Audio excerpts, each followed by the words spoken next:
Welcome to RL30 news. రాష్ట్ర అభివృద్ధికి రాజశేఖర్ రెడ్డి చేసిన సేవలు చిరస్మరణీయం. మాజీ ఎమ్మెల్యే తిప్పల నాగిరెడ్డి. రాష్ట్ర మాజీ ముఖ్యమంత్రి వైఎస్ రాజశేఖర్ రెడ్డి 16వ వర్ధంతి వేడుకలు వాడవాడలా ఘనంగా నిర్వహించారు. ఈ వర్ధంతి కార్యక్రమంలో భాగంగా జీవీఎంసీ 64, 75 వార్డుల అధ్యక్షులు ధర్మాల శ్రీనివాసరెడ్డి, గొందేసి శ్రీనివాసరెడ్డి, బుజ్జి ఆధ్వర్యంలో పెదగంటియాడ కూడల్లో రాజశేఖర్ రెడ్డి వర్ధంతి వేడుకలు ఘనంగా నిర్వహించారు. ఈ వేడుకలకు మాజీ శాసనసభ్యులు తిప్పల నాగిరెడ్డి, సమన్వయకర్త తిప్పల దేవన్ రెడ్డి పాల్గొని రాజశేఖర్ రెడ్డి విగ్రహానికి పూలమాలలు వేసి ఘనంగా నివాళులర్పించారు. ఈ సందర్భంగా వారు మాట్లాడుతూ రాష్ట్ర అభివృద్ధిలో రాజశేఖర్ రెడ్డి చేసిన సేవలు కొనియాడారు.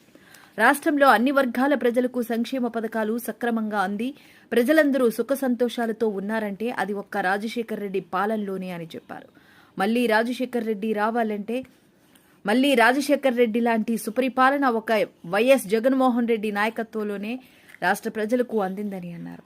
రాష్ట్రంలో నడుస్తున్న కూటమి నురంకొస పాలనకు స్వస్తి పలికి వచ్చే ఎన్నికల్లో వైఎస్ఆర్సీపీ పార్టీకి ప్రజలందరూ ఓటు వేసి జగన్మోహన్ రెడ్డిని రాష్ట్ర ముఖ్యమంత్రిగా చేసుకుని మళ్లీ మంచి సుపరిపాలన పొందాలని ఆకాంక్షించారు.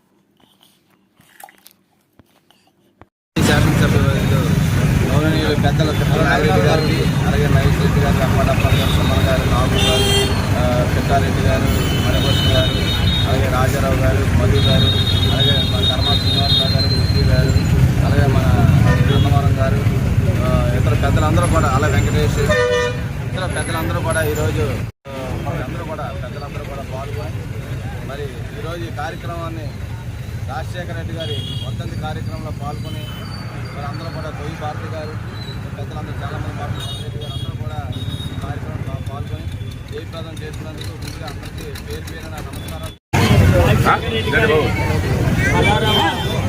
వర్ధంతి కార్యక్రమాన్ని 64 వార్డు నుంచి వచ్చినటువంటి కుటుంబ సభ్యులందరికీ వైఎస్ఆర్ పార్టీ కుటుంబ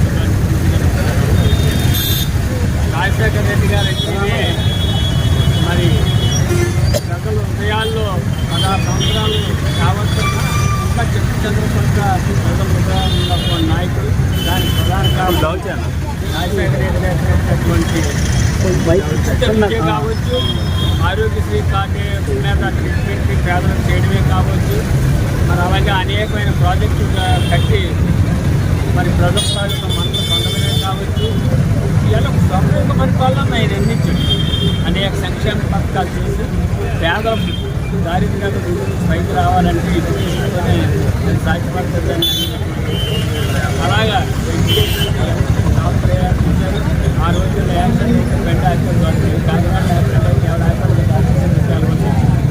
అలాంటి పరిస్థితులు ఇలా వండాలి ఇన్ని మంచి కార్యక్రమాలు మనం ఎవరో మర్చిపోయాం.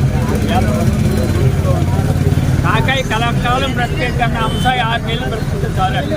అలాగా మరి రాజశేఖర రెడ్డి గారు 5 సంవత్సరాలు 3 నెలల పరిపాలన స్వర్ణయుగ పరిపాలన అని చెప్పక తప్పదు. అందుకే అతన్ని మరి మనం అతను కొనయండి.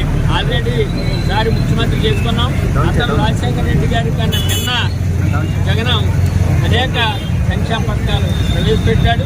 రాజశేఖర రెడ్డికి ఒక్కడికి ముందు చేస్తే నేను 4 అడుగులు ముందు చేస్తానని చేశాడు. అందుకే ఆ మహానుభావుడిని జగన్మోహన్ రెడ్డిని కూడా ప్రజలు మరవలేకపోతున్నారు. చేసిన తప్పుకి క్షమించమని కోరుకుంటూ మళ్ళీ నిన్నే ముఖ్యమంత్రి చేసుకుంటామని ప్రజలందరూ డిసైడ్ అయ్యారు. 2029లో జగన్ గారు ముఖ్యమంత్రి అవుతాడు, దేవన్ ఇక్కడ ఎమ్మెల్యే అవుతాడు.